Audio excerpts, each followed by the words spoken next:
የመጨረሻው ዘመን ሲመጣ ሰዎች በአውሬው ቁጥጥር ስር ይሆናሉ፣ ምልክቱም በአካላቸው ላይ ይታያል የሚለው ትንቢት ዘመን የደረሰ ይመስላል።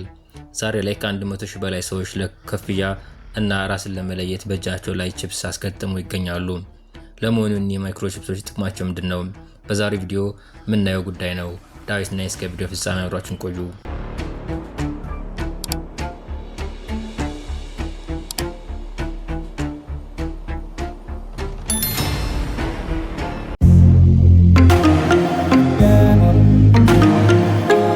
ከ8 ዓመት በፊት በገጠመው አደጋ ምክንያት ከትከሻው በታች ፓራላይዝ ሆኗል። ከወራት በፊት በተለቀቀ ቪዲዮ ላይ ኖላንድ ከአእምሮ በሚተላለፍ ትዕዛዝ እየተመራ በበይነ መረብ ቼዝ ሲጫወት ይታያል። እጁንም ሆነ እግሩን ማዘዝ አይችልም። ሆኖም ግን የቼዝ መጫወቾችን ከአንድ ስፍራ ወደ ሌላ ያንቀሳቅሳል። ከየትኛው ስፍራ ወደ የትኛው ስፍራ መንቀሳቀስ እንደሚፈልግ ሲያስብ ጭንቅላቱ ውስጥ የተቀበረው ቺፕ መልእክቱን ያነባል። መልእክቱ ወደ ኮምፒውተር ተልኮ ሮናልድ ያሰበውን ድርጊት ይፈጽማል።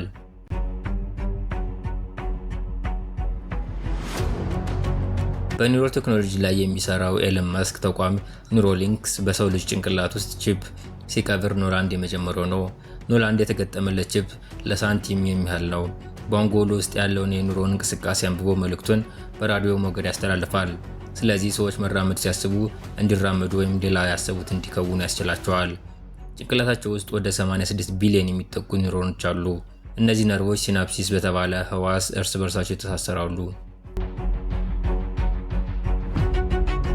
ማሰብ ወይም መራመድ ስንፈልግ አንደኛው ኒውሮን ከሌላኛው ኒውሮን ጋር በከፍተኛ ፍጥነት መረጃ ይለዋወጣል። ይህንን የመረጃ ልውውጥ በሰው ልጅ ሰው ሰራሽ ቺፕ አማካኝነት ለማከናወን ጥናት እና ምርምሮች ቀጥለዋል። ማይክሮቺፕ ወይም ቺፕ አነጋጋሪ አወዛጋቢ ከሆኑ ቴክኖሎጂ ዘርፎች አንዱ ነው። በእጅ ቆዳ ስር በሚቀበር ቺፕ ክፍያ መፈጸም እየተለመደ መጥቷል። ገበያ ሲወጡ ስልክ ወይም ካርድ ይዞ መውጣት የሚያስፈልግበት ጊዜ እየመጣ ነው።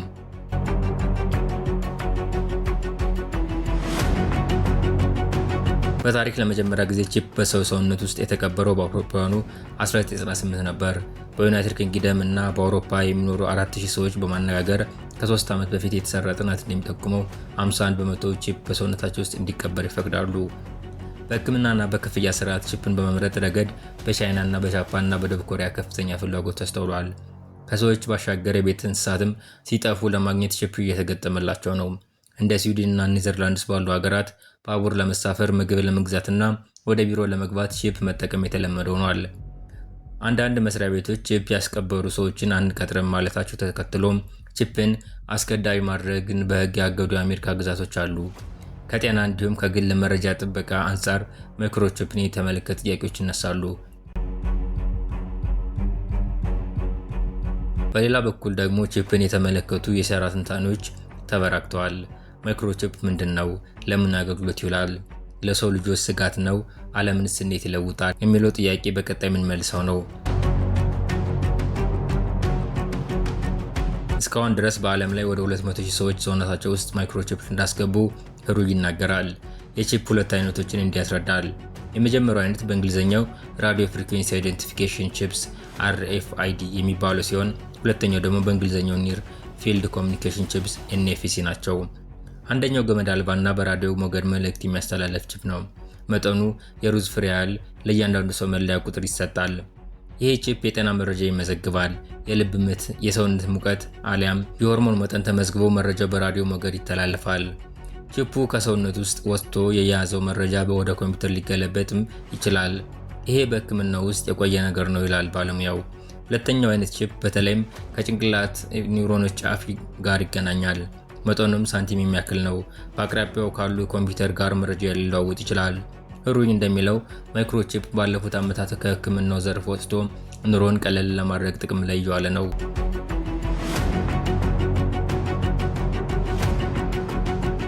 ጣት ጫፍ ላይ በተቀበረ ቺፕ ክፍያ መፈጸምን እንደ ምሳሌ ይጠቅሳል። ስልክ በጣት አሻራ እንደሚከፍት በጣት ቆዳ ስር በተቀበረ ቺፕ ክፍያ መፈጸም ይቻላል። በር፣ ካዝና ወይም መኪና ለመክፈትም ይውላል። ጀርመን ውስጥ ብቻ 5000 ሰዎች ለክፍያ ማይክሮቺፕን አስቀብረዋል ይላል። ማይክሮቺፕ የጤና ሁኔታ መዝግቦ ወደ መረጃ ቋት ካሻገረ የክፍያ ስርዓት ውስጥ ከገባ ለምን የሰዎችን ሰውነት ለማዘዝ አይውልም በሚል በአዳዲስ ጥናቶች እየተደረጉ ነው። ጭንቅላት ውስጥ በሚቀበር ማይክሮቺፕስ እግርንና እጅን ማዘዝ የዚህ ምርምር አካል ነው።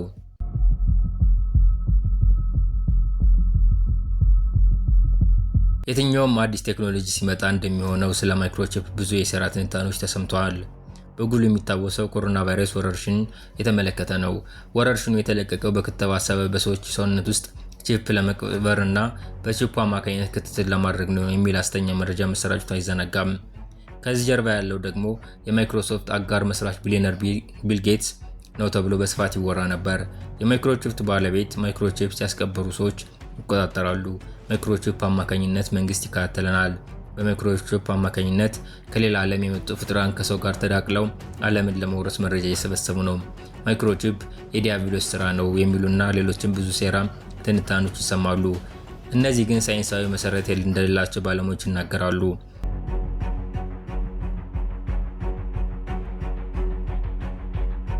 ቺፕስ ካንሰር ወይም ኢንፌክሽን ሊያመጡ ይችላሉ የሚለውን መላምት ይጠቅሳል። በሌላ በኩል ቺፕስ ድንገት በመረጃ መዝባሮች እጅ ቢገባ ግላዊ መረጃዎች ሊሰርቁ የሚችሉበት እድል ሰፊ ነው።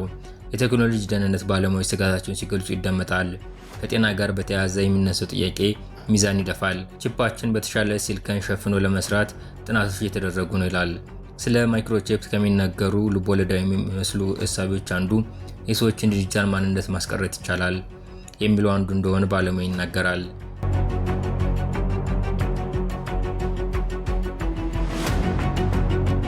የማይክሮቺፕ ጭንቅላት ውስጥ ከተቀበረ የሰዎችን ስሜትና ትውስታ ወደ ኮምፒውተር ማስተላለፍ ይቻላል።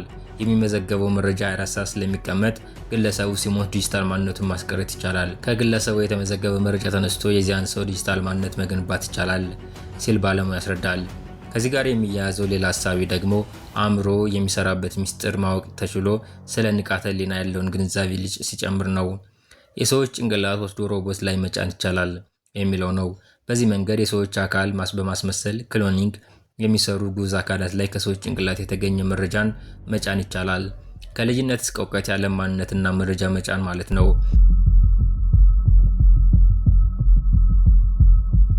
የሰው ልጅ ተፈጥሯዊ አቅም በቴክኖሎጂ በመታገዝ የላቀ ማድረግ ከማይክሮቺፕስ ጋር ተያይዞ ይነሳል።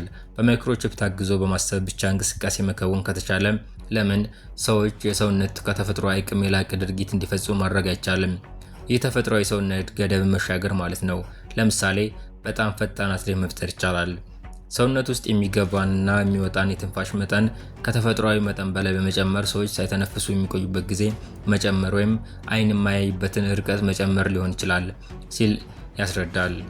በእርግጥ የሰዎችን ተፈጥሯዊ አሰራር ማሻሻል የሚለውን ሀሳብ ከሃይማኖትና ከስነ ምግባርና ከሞራል አንጻር የሚነቅፉት አሉ። እንደ ማይክሮቺፕ ያሉት የቴክኖሎጂዎች ተደራሽነታቸው ለጥቂት ሀብታሞች ሆኖ አሁን ዓለም ላይ ያለው የእኩልነት መጠን ያሰፋዋል።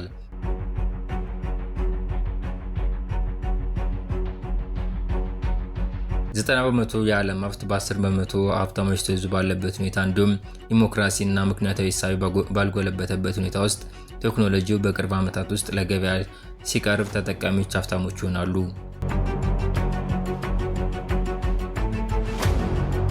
ከማይክሮቺፕ ጋር በተያያዘ ከሚነሱ ጥያቄዎች አንዱ ድንገት ኢንተርኔት ቢቋረጥ ሰዎች ምን ሊገጥማቸው ይችላል የሚለው ነው።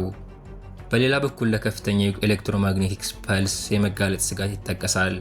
በማይክሮቺፕ ላይ ብዙ ጥናቶች የሚያደርጉትም ለዚህ ነው። ስለዚህ በአንድ ጊዜ ማይክሮቺፕ በሰውነት ውስጥ ከመቅበር ቀስ በቀስ ጥናት ቢደረግበት የሚል ምክር አላቸው።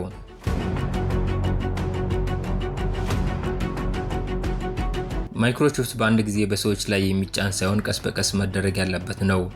ለንግዱ መሯሯጥ ሳይሆን ቀስ በቀስ መደረግ ያለበት ነው። የሰው ልጅ በልቀት መድረስ የሚችልበት ድረስ ገና አልደረሰም። የሰው ልጅ አብሮ መኖር አልተማረም። አሁንም ጦርነት አለ። ስለዚህ የሳይንስ ማህበረሰብ ስጋት እጋራለሁ።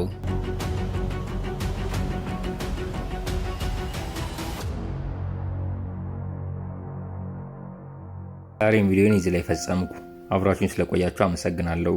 ቪዲዮን ከወደዱት ላይክ እንዲሁም ያላችሁን አስተያየት ኮሜንት መስጫው ላይ አስፍሩልኝ። በቀጣይ እንዲህ የሚያስገርምና የሚያስደንቅ ቪዲዮ ስለቅ መልእክት ሊደርሳችሁ ሰብስክራይብ አድርጋችሁ ደውል ምልክቷን ተጫኗት።